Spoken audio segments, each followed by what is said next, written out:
ওয়াজ করার আগে অনেক লেখাপড়া করে আসতো আর দিনে অনেক 2-3টা করে দিনে 2-3টা করে রাখতো তো আছে 5টা করে বাজান হ্যাঁ ওই ইন্ডিয়া ভাষা রাবিন্দা সাদিতে করে আল্লাহ বলে ভাষা নাউজুবিল্লাহ বুঝলেন না এইগুলো তো কি নাউজুবিল্লাহ আল্লামা জি জি জি নিজের মানও দুধ খায় না একটু হচ্ছে আল্লামা একটু কি আল্লামা তো নিজের মা যদি দুধ না খায় এই জন্য বাদশা শব্দের অর্থ যে কি এটা কি জানো নাকি এটা গরু ছাগলের দুধ খাইছে এই জন্য এটা ভোগ দিয়ে কি করবে আর কাছে আইডিয়া যদি হয় আল্লামা এটা হলো মহান জ্ঞানী সুবহানাল্লাহ আর হামজা দিয়ে যদি হয় আল্লামা এটা হলো অধিক কষ্ট দেনে বলা কারণ তারা ওয়াজ কইরা ওই তাওবা কইয়া গিন্দি কইয়া সুন্নিদের মনের মধ্যে অনেক কষ্ট দেনে বলা তারা কি আল্লামা হামজা দিয়া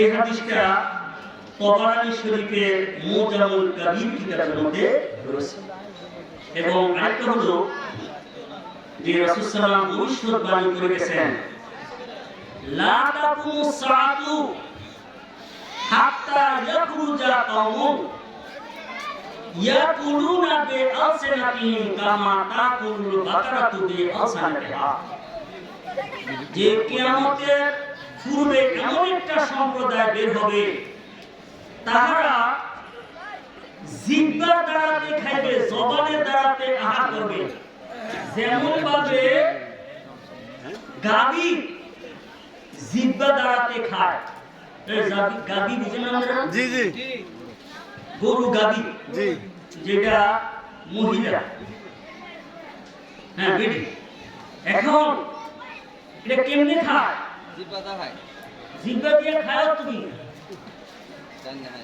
নিজের মালিকের ডো খায় অপর ডো খায় আরে যেটা খায় রাত্রে যদি দড়ি ছুটতে পারে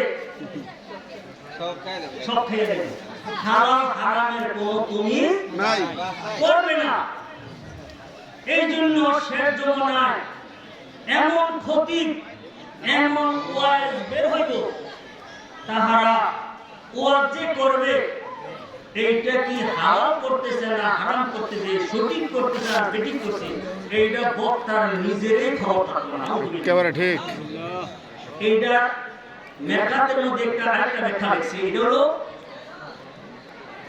ইয়ামদাহুনা নাসা ওই খতিবগণ তাহারা মানুষদের এমন প্রশংসা গাইব যে এটা তার যোগ্যতা নাই ভাই যে কোনো ব্যক্তিকে গৌসুল আজম বানাই দিবে এমদাদ ভাই স্ট্যান্ড আপ একটু সামনে দিও আওয়াজটা কমাই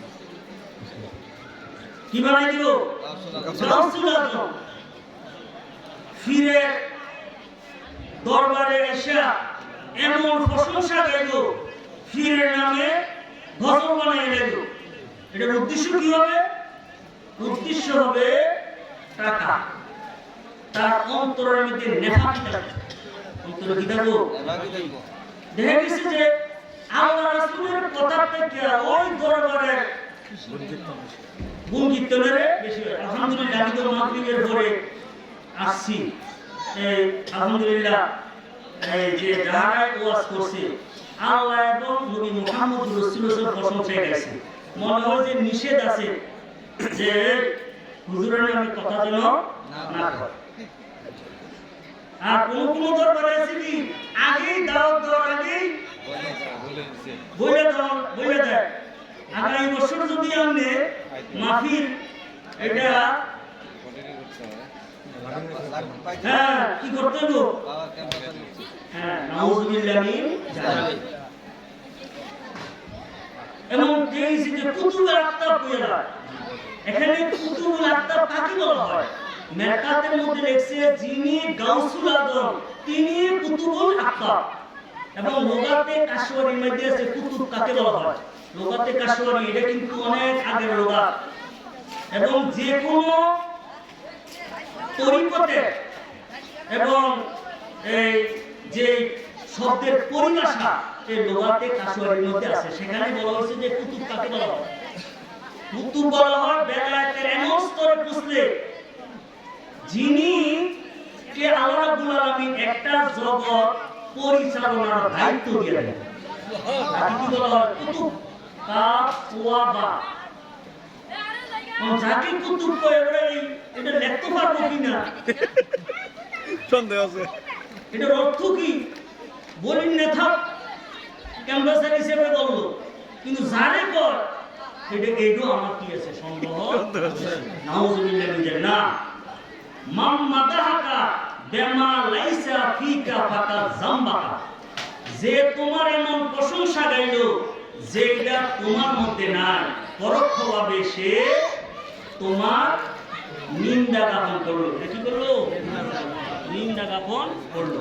এই জন্য আমরা যারা আমি বলছি আমাকে যে আমরা যারা ক্ষতি রয়েছি, আমরা এই সমস্ত সল সাতুরি এগুলা থেকে আমাদেরকে বিরত থাকতে হবে।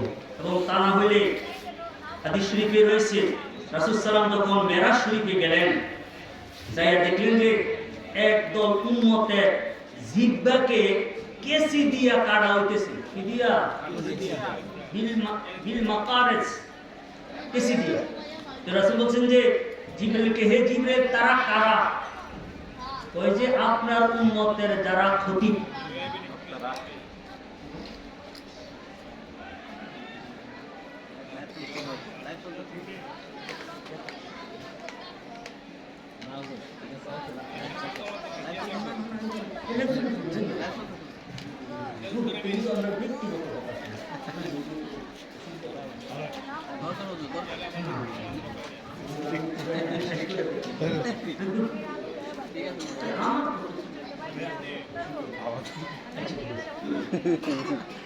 اللهم صل على سيدنا مولانا محمد وعلى آل سيدنا مولانا محمد।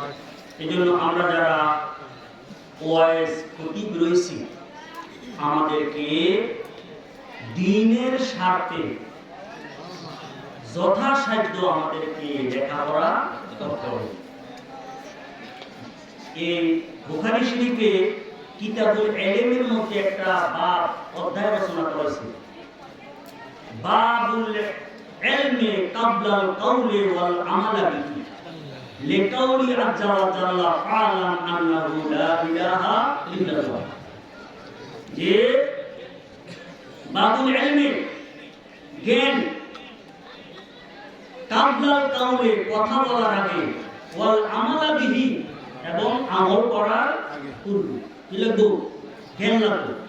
যে কোনো কথা বলতে, যে কোনো আমলের পূর্বে কি প্রয়োজন? জ্ঞান লাগবে। ইমাম বুখারী রাহমাতুল্লাহ এই বাবটা যে রচনা করেছেন, এইটার পিছনে আল্লাহ তাআলা কালামে পাকের দলিল হিসাবে এনেছেন।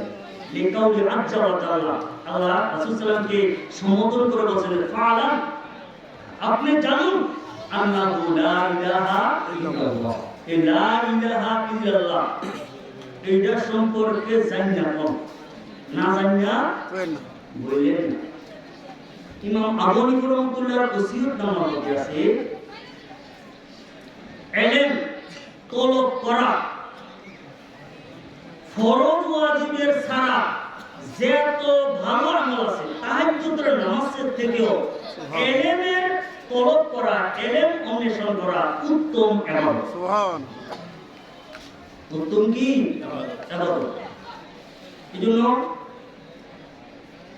আমরা যারা এই ওয়াজ নসিহত করি, আমাদের সঠিক ইলমের দ্বারা যদি দ্বীনের খেদমত করি, তাহলে আমি অগণগুলো মুস্তাফা তাজ্জুদ না করলেও অগণিত লোক আমার কথা দ্বারাতে তাজ্জুদ করবে। আমি একজনের বলে কদুরে হইল, কেউ 8 টাকা বা 100 টাকাতে না হইল, কিন্তু আমার দ্বারাতে সঠিক যদি জ্ঞান যদি আমি বিতরণ করতে পারি, তাহলে অগণিত মানুষ সঠিকের মধ্যে থাকবে। আমাকে দরবার থেকে বলা হয়েছে যে দুটো বিষয় নিয়ে, একটা হলো তাকবীরুল রিজলাইন, দুই পা চুমু দেওয়া সম্পর্কে বলা, আরেকটা হলো